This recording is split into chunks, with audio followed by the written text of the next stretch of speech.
हम त मन्नत मनले रहली अपना मनवा में, आ चर्चा कराई बंगनवा में न।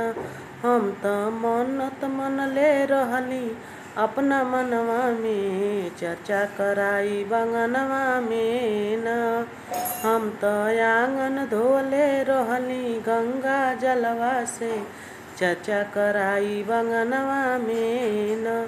सासु के बोलाइबो नदिया के बोलाइबो, सासु के बोलाइबो नदिया के बोलाइबो, त दाया दे दिहले उन के अचरवा में, चर्चा कराई बंगनवा में न।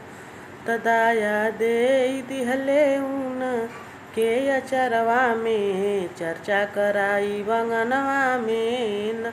त हम त मन्नत मनले रहली अपना मनवा में, चर्चा कराई बंगनवा में न। जेठ के बोलाइबो जेठनिया के बोलाइबो, जेठ के बोलाइबो जेठनिया के बोलाइबो, त दाया दे दिहले उन के अचरवा में, चर्चा कराई बंगनवा में न। त दाया दे दिहले उन की अचरवा में, चर्चा कराई आंगनवा में न। त हम त मन्नत मनले रहली अपना मनवा में, चर्चा कराई बंगनवा में न। देवर के बोलाइबो देवरनिया के बोलाइबो, देवर के बोलाइबो देवरनिया के बोलाइबो, दाया दे दिहले उन के अचरवा में, चर्चा कराई बंगनवा में न।